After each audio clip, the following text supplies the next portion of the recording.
కానీ సమాధానకర్త అయిన దేవుడు ఎల్లప్పుడు సదాకాలం నీతో నేను ఉంటాను అంటున్నాడు. హల్లెలూయా. అందుకే దేవుని వాక్యంలో ఉంది, సమాధానపరచువారు ధన్యులు, వాళ్ళు దేవుని కుమారులు అనబడతారు. హల్లెలూయా. మనం దేవుని బిడ్డలం అని చెప్పుకుంటాం కదా, దేవుని కుమారులం, దేవుని బిడ్డలం అని చెప్పుకుంటాం. మరి దేవుని బిడ్డలుగా ఉన్నటువంటి మనమే అసమాధానంగా ఉంటే ఇతరులను ఏం సమాధాన పరుస్తామండి? కష్టం కదా. హల్లెలూయా. సో మనము ఎలాంటి స్థితి ఉన్నా దాన్ని ఓవర్కమ్ చేయడానికి దేవుడికి మార్గాన్ని ఏర్పరిచాడు. ఏంటది? ప్రతి విషయంలో మనము విన్నపము రూపంలో కృతజ్ఞత చెల్లిస్తూ ఆయనకు సమర్పించాలట. చాలా అద్భుతమైన అంశం ఇది. హల్లెలూయా. ఏ రోగానికి మందు ఇలా దొరుకుతుందో మన యొక్క మానసికమైనటువంటి పరిస్థితిని జయించడానికి దేవుడు ఒక మార్గాన్ని ఏర్పరిచాడు. ఆ సమాధానకర్త అయిన దేవుడు మనతో ఎల్లప్పుడు ఉంటున్నాడు. హల్లెలూయా. మనతో ఉండి మనల్ని సమాధానంలో నడిపిస్తాడు. అంతేకాదు మనం కూడా ఇతరులకు సమాధానాన్ని ఇచ్చేవారు గాను, ఇతరుల పరిస్థితులను సమాధానపరిచేవారు గాను మనం ముందుగాక. చదవండి, అదే వాక్యాన్ని చదవండి. మూలవాక్యం ఫిలిప్పీలకు రాసిన పత్రిక 4:4. ఎల్లప్పుడూను ప్రభునందు ఆనందించుడి. ఎవరు నందు ఆనందించుడి? దేవుణ్ణి ప్రభునందు ఆనందించుడి. ఎలా? ఎందుకంటే వేరే వాళ్ళని బట్టి చూస్తే ఎక్కడ ఒక దగ్గర మనకు లోపం అనిపిస్తుంది. మనం అమ్మ కూతురే కావచ్చు, అక్క చెల్లియే కావచ్చు, భార్యాభర్తలమే కావచ్చు, ఏదో ఒక విషయంలో వెలితి అనేది ఉంటుంది. కానీ దేవుడిచ్చే సమాధానము సంపూర్ణమైనది. హల్లెలూయా. చాలా చాలా మన హృదయాన్ని కట్టేస్తుంది బాధల్లో కృంగిపోయిన సమయంలో. అందుకే నేనేమనుకుంటుంది సార్, ఏ మనుషుడు భూమి మీద ఏ మనుషుడు కూడా ఒక మనిషిని పర్ఫెక్ట్గా ఓదార్చలేడు. హల్లెలూయా. అందుకే ఈ మనుషుల యొక్క ఏమంటారు సమాధానం కోసం, నీడి కోసం మనము పరిగెత్తొద్దు. అయ్యో నేను అంటాను, మనం ఒంటరిగానే వచ్చాం, ఒంటరిగానే వెళ్తాం. మధ్యలో ఉన్న ఈ ఆట కిందకండి ఇంతగా పనికిమాల చెత్తంతా ఇది వేసుకోవడం. ఒంటరిగానే వచ్చాం, ఒంటరిగానే వెళ్తాం, ఒంటరిగానే బ్రతకడం నేర్చుకోవాలి. హల్లెలూయా. అంటే ఎవరిని పట్టించుకోవద్దు అన్నది కాదు. ప్రతి క్షణం ఎవ్రీ మూమెంట్ ఎట్లా ఉండాలి తెలుసా? ఐఎమ్ సోల్, అంటే నేను ఒక్కడనే, ఐఎమ్ అలోన్ అనే అటువంటి ఒక ఫీల్లో మనం బ్రతికితే ఎవరి నుండి ఎక్స్పెక్టేషన్ అనేది పెట్టుకోవద్దు. కరెక్ట్ వర్డ్ ఇది. ఎవరి నుండి ఏం చేయొద్దు ఎక్స్పెక్టేషన్స్. అంటే వీళ్ళు నాకు ఇట్లా చేస్తే బాగుండు, వాళ్ళు అట్లా చేస్తే బాగుండు, ఇట్లా చేయాలి, అట్లా చేయాలని ఎక్స్పెక్టేషన్స్ ఎంత ఎక్కువ అయితే అంతగా మనిషికి బాధ ఎక్కువ అవుతుంది. హల్లెలూయా.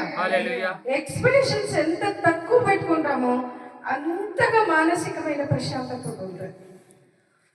ఈ మానసికమైన ప్రశాంతత ఉండాలంటే ఇతరుల నుండి ఆశించడము మనం ఏం చేయాలి? తగ్గించుకోవాలి. అలా తగ్గించుకోవాలంటే క్రీస్తు మీద డిపెండ్ కావాలి. దేవుని మీద ఎప్పుడైతే డిపెండ్ అవుతామో అప్పుడు మనుషుల నుండి మనం ఎక్స్పెక్ట్ చేయడం చాలా తగ్గించేస్తాం. ఒకప్పుడు నేనైతే పరాన్నజీవి, రియల్ పరాన్నజీవి. మనం సొంతగా ఏం తయారు చేసుకోము, అన్నీ ఇతరుల మీదనే మనం ఆధారపడి జీవించేది. కానీ నాకు ఇప్పుడు అనిపిస్తుంది, అంటే ఒక ఎక్స్పీరియన్స్ గుండా మనం వెళ్ళిన తర్వాత ఒక పరిపూర్ణతలోనికి నడిపించబడుతున్నప్పుడు ఇప్పుడు అనిపిస్తుంది నాకు, నేనైతే ఇతరుల మీద ఆధారపడాల్సిన అవసరం లేదు. నాకు దేవుడు ఉన్నాడు కదా. హల్లెలూయా. ఆయన మళ్ళీ నేను నడిపిస్తాడు కదా.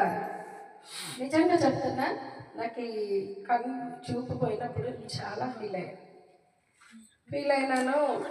ఈ ఒక్క కన్ను చూపే ఉంది కదా అనేసి చాలా అప్పుడప్పుడు ఫేస్ అర్థంలో చూసుకున్నప్పుడు చూడటానికి ఇంత బాగున్నా, అంత అన్నీ ఇచ్చావు ప్రభా, ఎందుకు ఈ విధంగా జరిగింది అని ఒక్కొక్కసారి ఫీల్ అయినా.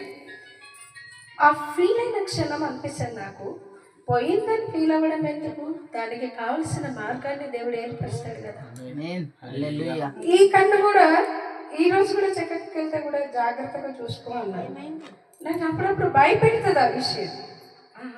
ఒకవేళ ఇది కూడా ఈ చూపు కూడా నాకు కరువు అయిపోతాయి, నా పరిస్థితి ఏంటి అని నాకు అప్పుడు వెంటనే నాకు సమాధానం ఏమొస్తుంది సార్, ఒకవేళ ఈ చూపు కూడా పోతే నేను ఎలా బ్రతకాలో నాకు మార్గదర్శకాన్ని చూపిస్తాడు దేవుడు. హల్లెలూయా.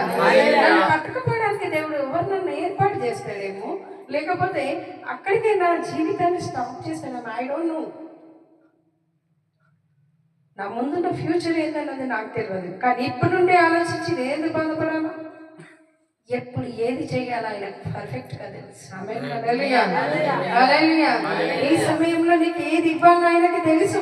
అందుకే కాలాలు సమయంలో ఆయన ఆధీనము. హల్లెలూయా.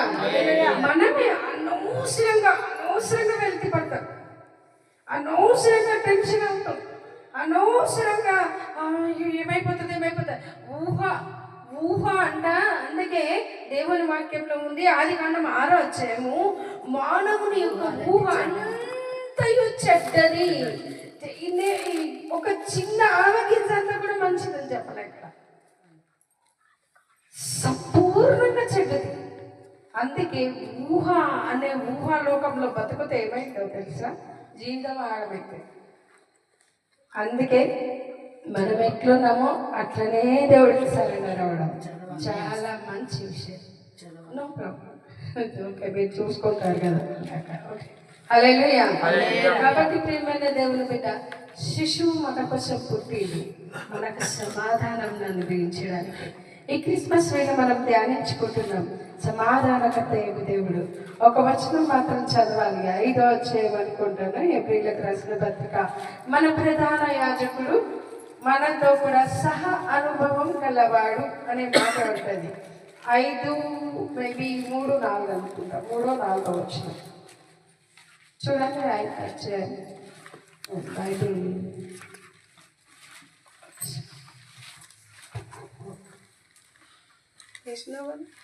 ఐదు నాలుగు. మరియు ఎవడను ఈ ఘనత తనకు తాను వహించుకొనడు గాని అహరోను పిలవనట్లుగా దేవుని చేత పిలవబడిన వాడై ఈ ఘనత పొందును. అటువలే క్రీస్తు కూడా. అది కాదు, మన ప్రధాన యాజకుడు అంటుంది కదా, ప్రతి ప్రధాన యాజకుడు మనుషుల్లో నుండి ఏర్పరచబడి. అది చదవండి మొత్తం, ఫస్ట్ నుంచి చదవండి. ప్రతి ప్రధాన ఓకే రైట్ కరెక్టే చదువుతున్నా. చదవండి. ప్రతి ప్రధాన యాజకుడు కాదండి, 4వ వచనమే కరెక్ట్. మరియు కరెక్టే చెప్పారు. మరియు